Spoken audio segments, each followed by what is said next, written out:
基执行长，还有外交部的曹秘书，还有刚刚的儿保科的那个科长还有我们所有的贵宾们大家早。说真的高雄市要来，事实上高雄市是一个对妇女是一个友善的一个城市。我相信刚刚我们的那个科长他也讲，我们高雄市事实上是对妇女说来是一个是一个很友善的一个城市因为我们有一个女性的市长，所以会特别的对这个女性的议题呢特别的注重。那我们从他社事实上在整个我们台湾里面也有18个社，也是对我们的这一个妇女的这个相关的一些议题呢，也都能够希望都能够付出一点点的力量，能够帮助我们这个社会。那今天呢，能够在这个高雄这个地区呢，能够举办这样子妇女的一个研讨会，我相信我们的这个季执行长呢是做了很多的安排，而且也非常的感谢来自亚洲各国的这些 NGO 的代表们能够把这个议题带到这个地方，大家来做讨论。我相信呢在这2天的这一个研讨会里面，我相信会有很多很好的一个提出很好的一些办法，能够来帮助我们这些受暴的妇女。当然，我们希望我们这个社会呢这个受暴的妇女的这种百分比逐渐的减少，然后呢，她们受重视，能够受到安排，能够在社会上能够自立的这一个力量呢能够增加。我相信这样子的努力呢，是会让我们的社会的这一个安定呢能够更好。他们能够自立的话，我相信对我们的整个社会的这一个安定，还有我们的整个所有妇女的这个人生观，所有的看法是不一样的。但是我也相信妇女的力量呢是非常的大的，是非常大。因为呢我们都是从最小的一个小螺丝钉开始，慢慢的能够变成一个大的力量。那我本身呢是一个牙科医师，那你知道我们高雄是做螺丝的那个一个很好的一个地方，所以呢很多的植体就是从高雄这个地方，我们台湾的第一支植体就是在高雄的陆竹科学园区里面开始做出来的。所以我相信我们所有妇女的这些小螺丝钉集合起来，就是能变成一个很不错的力量。那当然今天呢也希望我们的这个研讨会呢大会呢能够成功，我们所有参与的人呢都能够获得很好的一些概念，跟我们如何努力的一些方向祝大会成功，也祝各位平安喜乐，谢谢。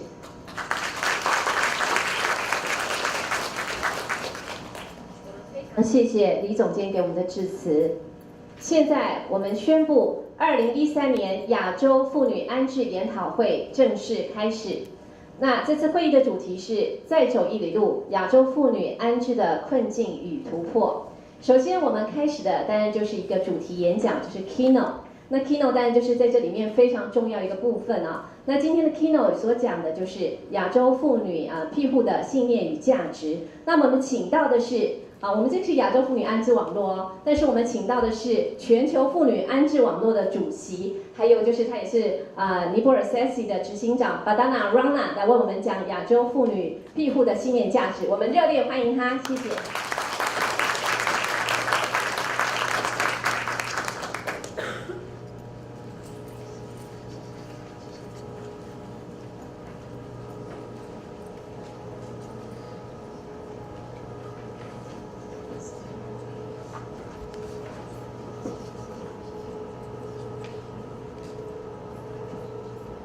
Good morning, everyone. Good morning. Morning. It's a real honor and pleasure to be here. Sometimes I go to conferences and feel like I'm a misfit.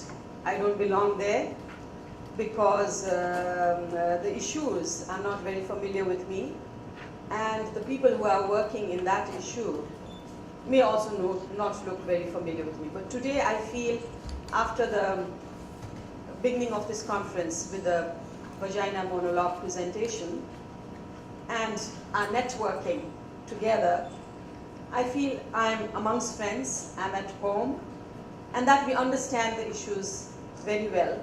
So whatever I say will be understood in that positive light. With that, I would like to go forward. I like the title of the conference, Go Another Mile, which suggests that we are not beginning the journey. The journey has already begun.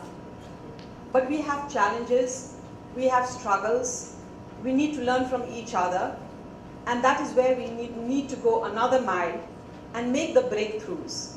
When I talk about breakthroughs, I think breakthroughs are possible because of people like your Ministry of Foreign Affairs. He has left now. We need resources, we need commitment, we need policies. We need policies to be implemented as well. So we need friendly ministers, friendly policy makers. We need the support of corporate sector. I believe the hotel is helping you and other corporate sectors as well. So we need those hands as well. All this will make it possible that we can make the world a better place for men and for women, free of violence and a peaceful society. So I think this conference is very important to start going that extra mile, going that another mile, and creating a network where we can work together. And for that, I would like to thank the Garden of Hope and its CEO and all its staff for organizing this excellent conference, second time in Asia, and I'm sure you'll go a long way as well. Be assured that we are with you, and we will network together. So with that, I would like to start my presentation. Sometimes I know snow, isn't it snow? Snow has been after me saying, send me your presentation, we need to make translations, and I apologize that I always send in the last minute. When I'm very uncomfortable, when I'm miles away, I'm very uncomfortable writing a PowerPoint, not knowing who the audience are, and sometimes when I come to a presentation, I make another presentation than the PowerPoint. So the PowerPoint is here just to guide me through the presentation, but perhaps I'll be speaking, and most of the PowerPoint points, I'm sure many of you already know. So it's just a guiding presentation. I will be speaking things which, as I speak, will come onto my mind, and I hope you will understand that if I don't sound very structured. However, I would like to start this presentation on a somber note from clippings of a video that I have extracted. It's voices of 3 women. This is a video called Silence Speaks. Silence Speaks, and it is made by the residents of a shelter themselves. We put them in a workshop where they share their stories. They try to present their stories in their own drawings, in their own presentation, their own voices. So I've extracted part of those documentaries just to set the tone and to understand the gravity of women who face violence. So can we start the video, please?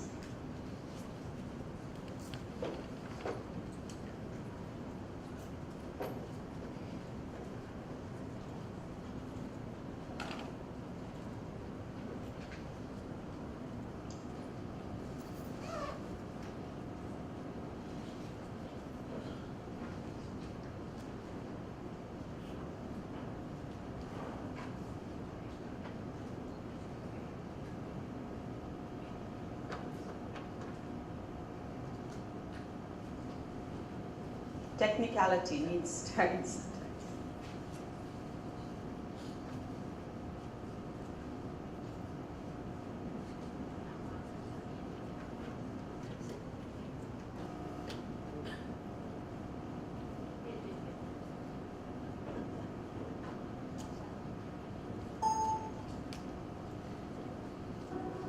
गाई मेरो सानो उमेरमा बिहे भयो जुन बेला मलाई बिहे भन्ने थाहा थिएन बुहारीले गर्ने सबै काम गर्ने भन्ने थियो गाई बस्तु हेर्ने खाना पकाउने लुगा धुने यति गर्दा पनि मेरो शिरमा परिवारबाट माया पाउन सकिनँ श्रीमानले मलाई नराम्रो भनेर पिट्नुहुन्थ्यो, दहेज नलाएको आरोप लगाउनुहुन्थ्यो। एक रात मलाई पिटेर केही समयका लागि बेहोस बनायो। बिहान मलाई परिवारहरू मिलेर मट्टी तेल छर्केर आगो लगाइदियो। मेरो देउरानीले मलाई अस्पताल पुर्यायो। अस्पतालमा भन्न लिन मानेन, यो पुलिस केस हो भन्यो। पुलिस आएपछि मेरो परिवारहरू डरायो। उनीहरू मसँग माफी माग्यो, घर लान्छु भन्यो, आधी सम्पत्ति दिन्छु भन्यो, नागरिकता बनाइदिन्छु भन्यो। विश्वास मैले गरेर बयान बदलिदियो। उनीहरूले उपचार गर्न पैसा दिएन। मेरो बुवा पैसा सबै तिर्न सकेन। एउटा संस्थाले मद्दत गर्यो। महिला बस्ने ठाउँमा आएँ। यहाँ आएर आफ्नो दुःख बिर्सेँ, धेरै साथी बनाएँ, खुसी छु।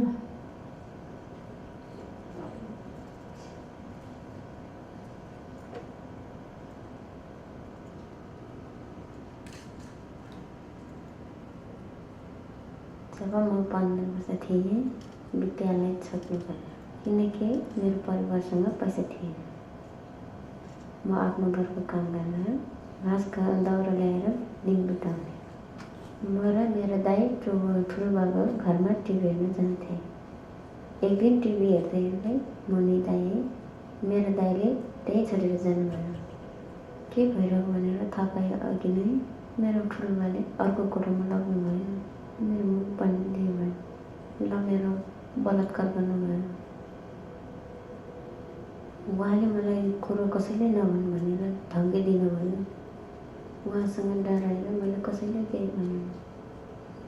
केही दिनपछि उहाँ मेरो घरमा आउनुभयो। एक्लै थिएँ। जब म चिया बनाउँदै थिएँ, उहाँ मेरो माथि आएर बलात्कार गर्नुभयो। केही महिनापछि महिनावारी रोक्यो। मेरो बुहारीले त्यसको बारेमा सोध्नुहुन्न। उहाँलाई मैले यो सबै कुरो बताएँ। जब मेरो परिवारले सबै कुरो थाहा भयो, हामीले प्रायले रिपोर्ट गऱ्यौँ। त्यसपछि उहाँ डराउनु भयो, मलाई जिम्मा लिनुभयो। तर जब उहाँको घरमा लग्यौँ, उहाँ मलाई एक्लै छोडेर भन्नुभयो। त्यस पछाडि पुलिसले पनि सम्हाल्न सकेन। पुलिसले सामुदायिक कानुनमा लगिदियो। त्यस पछाडि मेरो छोरी जन्मियो। 18 दिनको छोरी बोकेर सेल्टर आएँ।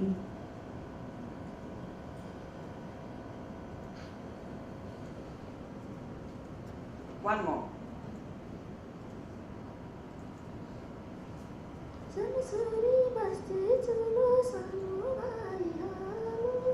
म हिमाली क्षेत्रमा बस्छु। मेरो घरमा 4 जना दिदी र 4 जना भाइहरू छन्। त्यही भएर मैले पढ्ने मौका पाइनँ। गाउँका केही मानिसहरूले मलाई विदेश जाने सल्लाह दिए। म जान चाहँदैन थिएँ, तर मलाई बाध्यता पर्यो। 6 महिनासम्म सबै राम्रो थियो। त्यसपछि मेरो मालिकले मलाई पैसा दिन मानेन र मेरो बलात्कार गर्यो। म त्यहाँबाट भागेँ। मेरो मालिक र उसको ड्राइभर मलाई समात्न आयो। उनीहरूले मलाई बेहोस बनायो र जब म उठेँ, मैले एउटा सिसाको टुक्राले मेरो मालिकलाई हानेँ र म भागेँ। मैले अर्को सहरमा काम पाएँ। त्यहाँको परिवार साह्रै राम्रो थियो। म लन्डन पनि घुम्न गएँ। तर जब म फर्केँ, मलाई पुलिसले समात्यो र 5 महिनाको लागि म जेलमा परेँ। हरेक 15 दिन मलाई हातखुट्टा बाँधेर अदालत लगिन्थ्यो। त्यहाँ पनि मसँग दुर्व्यवहार हुन्थ्यो। म र म जस्तो अरू महिलाहरू मिलेर हामीले गार्डलाई पिट्यौँ। मैले नेपाली एमबिसीसँग पनि मद्दत मागेँ र त्यहाँ बस्ने एक व्यक्तिले मसँग एकदमै नराम्रो व्यवहार गर्यो र भन्यो, तिमी यो सब मलाई किन भनिरहेछौ? के तिमी चाहन्छौ म पनि तिमीसँग बलात्कार गरौँ?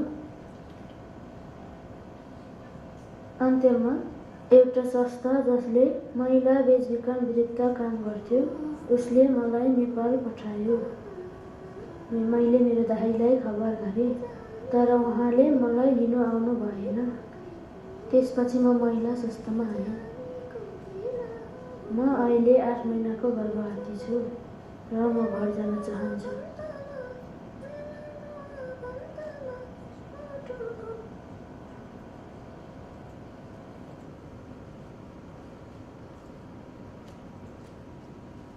This is the reality, I'm sure we all understand, of people who run shelters. These are the kinds of cases, it may vary from country to country, but generally these are the kinds of cases. Domestic violence, burnt on by fire because lack of dowry, no dignity inside the home, rape by your own trusted people. Even your family would not like to own you after that. They refuse to take that case. So helplessness. And one of the other urgent issue in Nepal is migration. When women migrate to foreign countries for work, they do not have legal documents, and most of the time they are sexually exploited by their employers. And when they want to come back to the country, even the country's policies as well as their own family disown them. So this is the reality that we are all facing. And that is the reason I wanted to show you some statistics. Though we do not need statistics, I am sure the people in this room know what statistics are. These may be official statistics. We know that globally it is said every 1/3 of every woman have faced physical or sexual violence or mental violence in their lifetime. So the statistics also show the same. Overall, 35% women worldwide have experienced either physical and or sexual intimate partner violence or non-partner sexual violence. Worldwide, almost 1/3 of all women who have been in a relationship have experienced physical and or sexual violence by their intimate partner, husbands most of the time. In some regions, 38% of women have experienced intimate partner violence. But I would say in our region, in South Asia, the percentage is much higher. Globally, as many as 38% of all murders of women are committed by intimate partners, by people you know. Globally, 7% of women have been sexually assaulted by someone other than a partner. Across Asia, studies in Japan, Malaysia, the Philippines, and South Korea show that 30 to 40% of women suffer workplace sexual harassment. So women have to leave their work. They are not even able to earn money. Over 60 million girls worldwide are child brides, married before the age of 18. And 50% of them who get married before the age of 18 are from South Asia. And 14.1 million from Sub-Sahara Africa. So these are the statistics. I would like to focus a little bit on Nepal, and I'm sure the statistics are similar in our region, and because having come from Nepal and having done some of the research ourselves. 22% of women aged 15 to 49 have experienced physical violence at least once since the age of 15. 77% of the episodes of violence against women are reported as being from within the family. According to a study conducted by Saki in 2010, it revealed that 81% of women face domestic violence every day. 35% women reported they were forced to have non-consensual sexual activities from their own husbands, from their own intimate partners. 38% women were restricted to participate in social activities. So this is the statistics, but like I again said, we face this day to day, and we know the statistics are even higher because this is such a taboo topic. Because you do not have security, you fear stigmatization, you fear being disowned by your own families. This is the tip of the iceberg. There are more issues which are hidden and which are never revealed as well. I would like to come back to the situation of those 3 girls. I mean, I'm just taking those as cases. Look at the cases of those 3 girls. What did she want? The first girl, her husband and her family physically battered her because she did not have enough dowry. And secondly, her husband also said she was not beautiful enough. We can refer to the vagina monologue as well. And then she was thrown out of the house because they would not take care of her treatment as well. She lacked financial resources. So and the second case was a rape case by her own uncle. She did not reveal because she felt she is to be blamed, that she may have done something wrong, because most victims feel that I must have done something wrong to provoke this. Most of the time the victim feels more victimized by blaming themselves. So she kept quiet. Now, because she kept quiet, she was repeatedly raped. And then when she was pregnant, even her family disowned her and she had to go out of the house to seek a shelter. Third case, to earn money, because she was one of the child of many children, she had no education. To earn money, she migrated. She did not have proper official documents or contract. She did not understand that. Her employer raped her. And then she physically battered the employer, but she ran away, but then she was chased again by police, and then the police and the officials were also not very helpful with her. All of these girls, or the women that come to your shelters, face this. What do they face? Helplessness. The policy doesn't help them, the family doesn't help them, they do not have friends. That's what they feel. Neglected. No one wants to own them. They have a very low self-esteem. Why me? It must be something wrong with me. That kind of self-esteem. There is no supporting system. They don't know where to go. There's no friends and families who will support them, no policies that will support them and say, you did not do anything wrong. We are there to support you. They are subservient. They do not have a higher, powerful hierarchy within the family or the society. They are subservient. And their identity and dignity is at stake if they reveal certain things. Also, they fear stigmatization. You are to be blamed. You must have done something wrong. Or she was raped, so she's a social outcast. The stigmatization. Most of them do not have education or lack education and knowledge of where to go, what to do. They lack of access to immediate redress. They don't know. We do not have, in many places, we do not have, even in Nepal now, we do not have hotline system. We do not know where to go immediately, who to say to. So lack of access to immediate redress and also to justice. And then they do not have money, lack of financial resources. Going through legal processes means it's a lengthy, bureaucratic, expensive process. So they do not have that kind of financial resources as well. So where do they go? What do they require then? How are these addresses met? So if they are lucky, if they are referred to by some people, they end up in shelters. Their immediate needs are, they need family and friends whom she can open her wounds with trust and confidence, which is very rare to find. Safety and security, the fear of being repeatedly raped, the fear of your family disowning you or even physically battering you for being out or doing something that may have attracted the violence. The courage to confront the abuse that she has faced. Some immediate medical treatment may be required, and the knowledge about support and legal mechanisms to get justice and financial resources. So these are the immediate needs of abused women, and these are exactly the needs where women's shelters come to help, where women's shelters save them. So that's where they go, some of them find place in the women's shelters. So what do the women's shelters do? Exactly the needs that we have outlined are, as a philosophy, as a good shelter, those are the needs that the shelter needs to meet or provide to a helpless person. So what does the shelter do? It fulfills the absence of alternative housing. It provides residence, it provides shelter to realize victims' safety and security. Most of the time we do not reveal the location of the shelter, and I'm sure it's the same case in other countries as well, because we want their safety and security, and also I think we have a police representative from the police here as well. As we all know, people who work in shelters have a very close collaboration with the police. Earlier, when we opened a shelter and we had very little experience, we did not have much collaboration with the police. Sometimes the victims themselves charge you of having abducted them.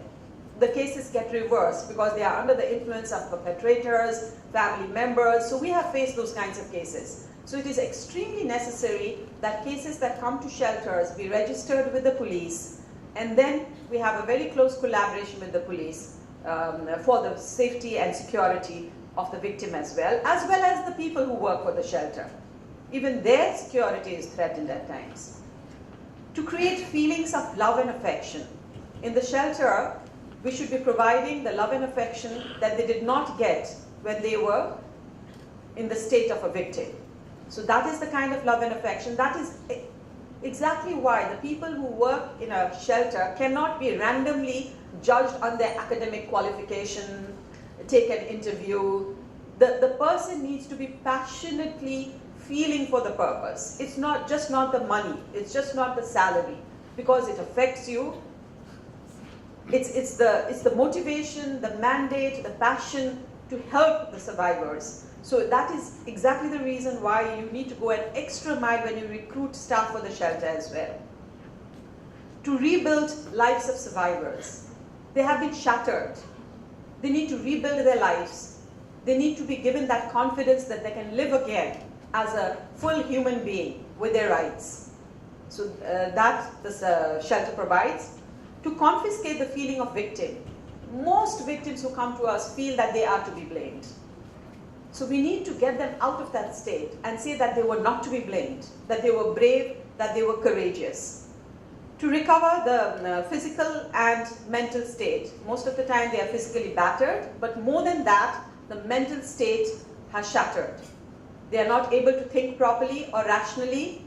They are not able to make decisions. So before they are able, we need to start a process where they come to a stable mental state so that they can make able decisions about the future course to be taken. To provide a safe and supportive space for women and children.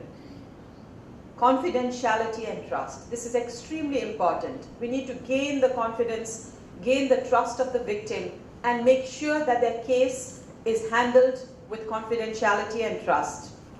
Respect and honor the rights of women and children. They honor, sometimes they do not want to reveal certain things. They do not want to be told their cases, they do not want to go to details. We need to respect their rights. And sometimes, I'm sure all of us who have run shelters face that. The choice, the ultimate choice, is the victim's choice or the survivor's choice.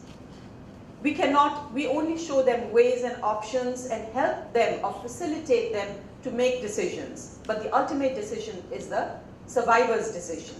And many a times, I'm sure those who have run shelters have seen frustratingly how the decisions they have made have impacted them more severely the second time and the third time.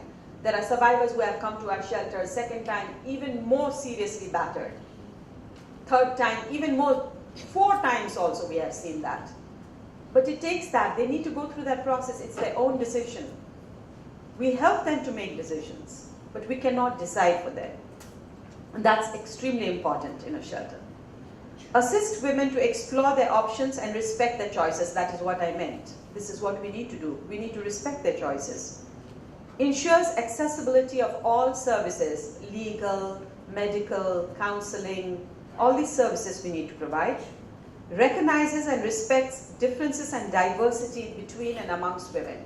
There are all kinds of women who come to the shelters from different ethnic groups, different race. The social status may vary. The knowledge of education may vary. So, besides, in spite of that diversity, we need to respect that differences, and we need to be able to, keep everyone together in spite of those differences and diversity, and respect each one of them. How do the survivors come to the shelters? They are either referred by the police. So police is a very, very, collaborative partner.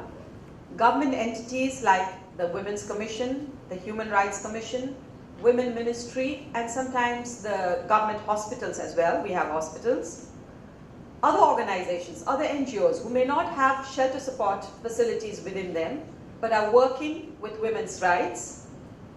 The person herself, who may have heard about it, or word of mouth. Someone tells